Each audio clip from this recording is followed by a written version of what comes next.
दोस्तों ट्यूटर 360 में आपका स्वागत है। हमारा आज का लेक्चर कोलिगेटिव प्रॉपर्टीज के बारे में है। कोलिगेटिव प्रॉपर्टी पढ़ने से पहले मैं आपको बता दूं रोल्स लॉ जो हमने प्रीवियस क्लास में पढ़ा था, अगर आपने नहीं पढ़ा तो मैं लिंक डिस्क्रिप्शन में दूंगा, आप पढ़ लेना, है ना। रोल्स लॉ का मतलब क्या था, हमने वहां पे देखा था कि जो वेपर प्रेशर था, है ना, एक सोलवेंट का अगर मैं सोल्यूट को उसमें मिला देता हूँ, नॉन वोलेटाइल सोल्यूट को उसमें मिला देता हूँ तो उसका वेपर प्रेशर कम हो जाता था। ये हमने न्यूमेरिकली भी देखा था और समझा भी था कि कैसे कम होता है वेपर प्रेशर। उसी यही जो वेपर प्रेशर कम हुआ है, ये सारा का सारा जब ये एक्सपेरिमेंट हुआ रोल्स लॉ वाला, तो हमने देखा कि ये जो वेपर प्रेशर कम हुआ है ये सिर्फ और सिर्फ नंबर ऑफ पार्टिकल्स पे डिपेंड कर रहा है कि जो सोल्यूट है उसके पार्टिकल्स कितने गए हैं। अगर ज्यादा पार्टिकल्स जाएंगे तो ज्यादा वेपर प्रेशर कम हो जाएगा, है ना। अगर कम हमारे पास पार्टिकल सोल्यूट के होंगे तो हमारे पास जो वेपर प्रेशर है वो डिक्रीज तो होगा लेकिन थोड़ा सा कम होगा, है ना। तो हमारे पास नेचर ऑफ सॉल्वेंट की कोई जरूरत ही नहीं है। अगर मैं बोल दूं अब मैं यूरिया ले लूं, मैं अमोनिया ले लूं, मैं किसी भी टाइप का सोल्यूट ले सकता हूं, उसको एक पर्टिकुलर सॉल्वेंट के अंदर अगर मैं मिला रहा हूं, है ना, तो सिर्फ उसके अमाउंट से वेपर प्रेशर जो है वो कम या ज्यादा होगा, है ना। अदरवाइज कोई दूसरा फैक्टर नहीं है ना। और वो प्रॉपर्टीज जो सिर्फ नंबर ऑफ पार्टिकल्स पे डिपेंड करती है सोल्यूट की इन अ गिवन सॉल्वेंट, है ना, but not upon the nature of the solvent, those properties are called colligative properties, जिनके बारे में हम पढ़ने वाले हैं। तो अब अगर डेफिनेशन आ जाए व्हाट इज कोलिगेटिव प्रॉपर्टी, तो हम ये लिख भी सकते हैं that those property which can change upon changing the amount of solute, that's just number of particles of solute and nothing, है ना। नेचर ऑफ सॉल्वेंट का कोई रोल नहीं होगा, है ना, सॉल्वेंट का कोई रोल नहीं होगा, नेचर ऑफ सोल्यूट का कोई रोल नहीं होगा, सिर्फ और सिर्फ किस पे डिपेंड करने वाली है, नंबर ऑफ पार्टिकल्स पे, नंबर ऑफ पार्टिकल्स। ध्यान रखना है आपको कि चार तरीके की कोलिगेटिव प्रॉपर्टी हमारे पास होती है, जिनमें से हम एक कर भी चुके हैं, वो हमें पता नहीं है कि हम कर चुके हैं, है ना, जिसके बारे में मैं अब बताने वाला हूं। चार तरीके की प्रॉपर्टीज हैं। सबसे पहली है relative lowering in vapour pressure.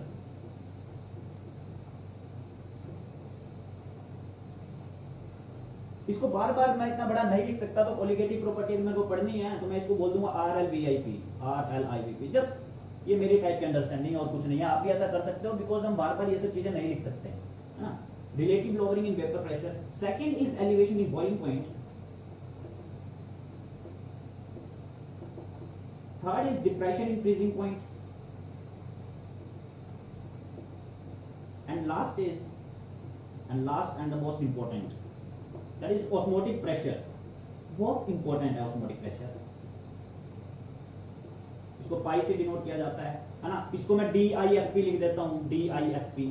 जब हम पढ़ेंगे जस्ट शॉर्ट फॉर्म है, elevation in boiling point EIBP, ठीक है, जस्ट पढ़ने के तरीके हैं और कुछ नहीं है। ये चार तरीके की कोलिगेटिव प्रॉपर्टी है, चार लेक्चर में इनको करने वाले हैं अलग अलग। और सबसे पहले आज मैं शुरू करने वाला हूं relative lowering in vapour pressure. Relative lowering in vapour pressure जो है ना, वो हमने पहले रिलेटिव बिल्कुल सेम टू सेम पढ़ा है। किस केस में पढ़ा है, रोल्स लॉ के केस में पढ़ा है ना। वहां पर हमने एक न्यूमेरिकल भी निकाला था, एक न्यूमेरिकल वैल्यू भी निकाली थी, जिसको हम बोलते थे क्या, P0 minus PS upon P0 is equals x2, या x2 लिखूं या फिर इसको n2 bye n1 plus n2 भी लिख सकता हूं, है ना। That is number of moles.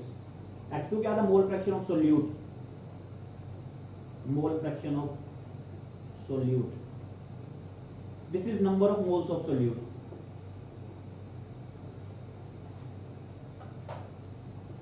This is number of moles of solvent.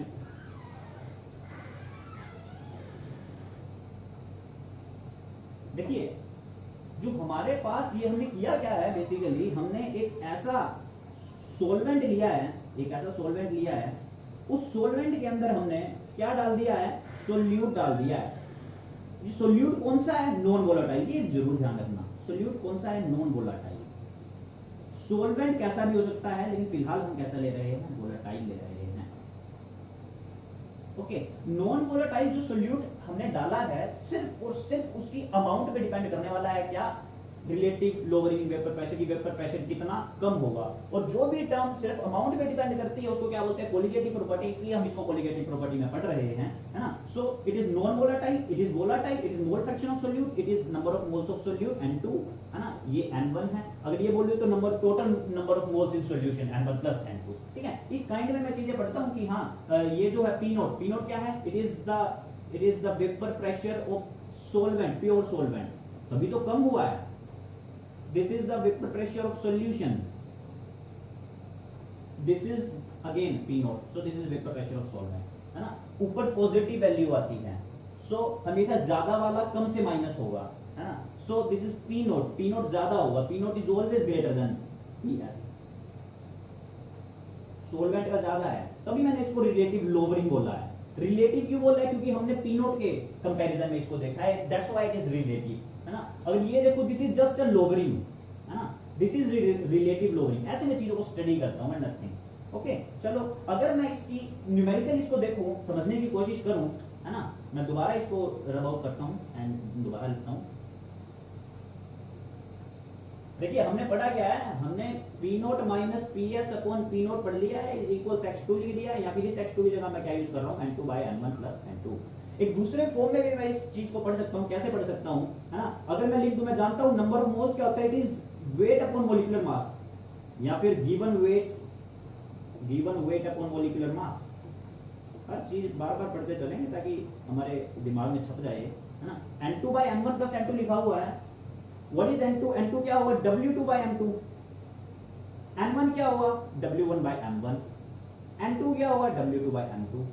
LCM लेता हूं. This is W2 by m2. This is what, m1 m2 and this is m2 W1 plus m1 W2. So this comes out to be what, m2 से m2 cancel हो जाएगा, m1 ऊपर multiply हो जाएगा, m1 W2 divide by m2 W1 plus m1 W2. बेटा देखो, वैसे इन सब चीजों को याद करने की जरूरत नहीं है कि हाँ ये एक और फॉर्मूला बन चुका है, P naught minus PS upon P naught is equals m1 W2 divide by m2 W1.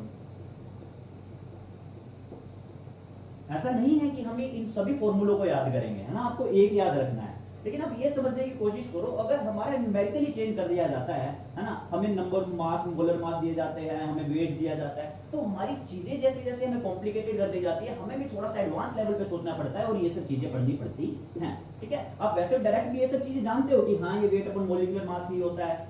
अब जब न्यूमेरिकल आएगा तो आप इसी से सोल्व करना, क्योंकि आप हर फॉर्मूले को याद नहीं रख सकते. अपने दिमाग पे इतना जोर डालने की जरूरत नहीं है कि आप हर फॉर्मूले को याद करो, ठीक है. लेकिन ये कंसेप्ट बिलीव करता है, ये कंसेप्ट होता है ना. इस बात को समझो और इस बात को ध्यान रखो कि हाँ ऐसी चीजें हैं. अगर न्यूमेरिकली में से पूछी जाती है तो मैं डेफिनेटली उस चीज को बहुत अच्छे से कर सकता हूँ, ठीक है. ये चीज है ना. अगर मान लो मैं कंडीशन दे दूं, आप ये जरूर लिख लेना. मान लो मैं कंडीशन दे दूं एक, मैं ये बोल दूं कि मैंने अपने सॉल्यूशन को बहुत ज्यादा डिल्यूट कर दिया है, या फिर मेरा जो सॉल्वेंट था वो वाटर है ना, बहुत ज्यादा डिल्यूट कर दिया है. Solvent N1 very dilute. तो N1 के N1 तो बहुत ज्यादा है as comparison to N2. So N2 must be neglected.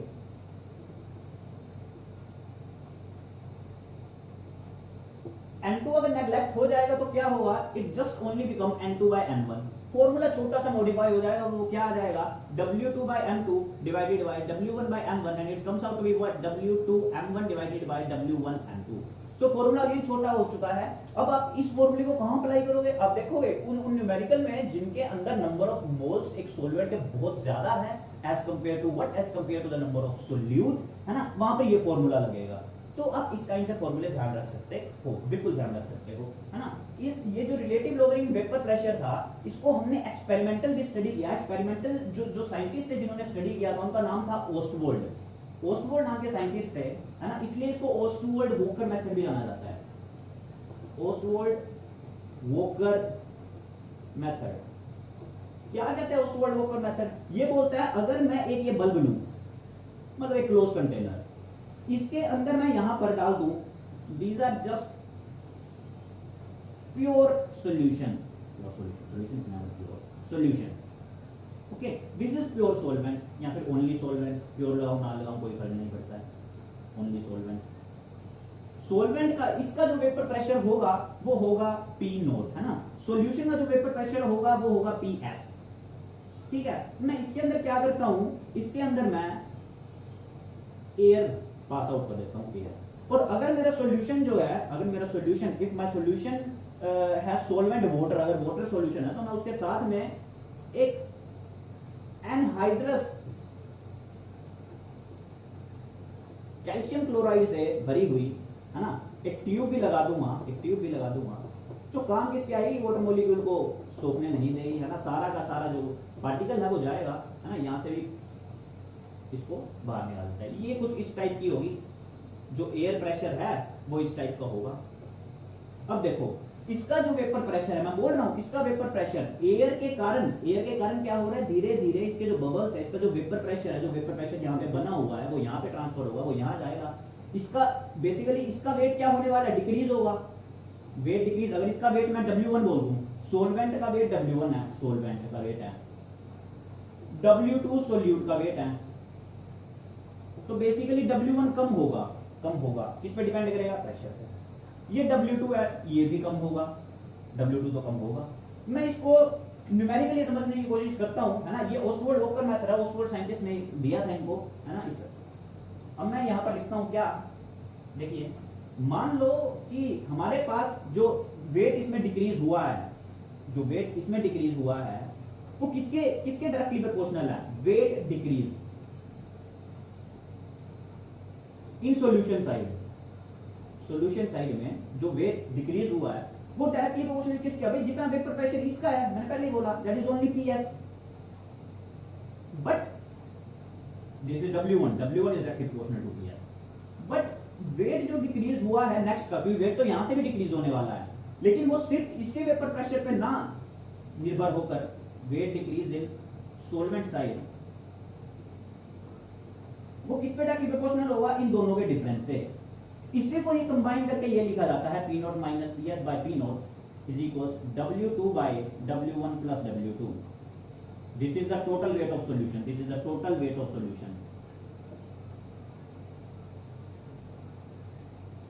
This is weight of solvent, weight of solute.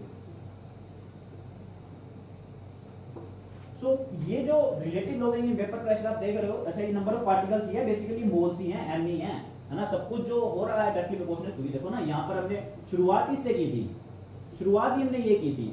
हम पढ़ते हुए रोल्स लॉ में यही है कि मोल फ्रैक्शन के डायरेक्टली प्रोपोर्शनल होता है हमारा जो वेपर प्रेशर होता है, जो भी इंक्रीज डिक्रीज उसमें होगा, ठीक है। तो but in mole fraction it is nothing but number of moles, भले वो फ्रैक्शन है तो क्या हुआ है, तो number of moles he. Amount of solute में हमारा जो रिलेटिव लोबरिंग हो रही है, जो लोबरिंग वेपर प्रेशर की हो रही है, वो डिपेंड कर रही है, that's why it is colligative property. और इसी के साथ पहली कोलिगेटिव प्रॉपर्टी खत्म होती है। Next colligative property next video के साथ मिलेंगे। So thank you so much, like करें, शेयर करें और सब्सक्राइब करें, और ऐसे ही अगली वीडियोस के लिए अगर आप कोई स्पेशल कॉन्सेप्ट चाहते हो वो आप सब्सक्राइब करें और हमें कमेंट सेक्शन पे बताएं।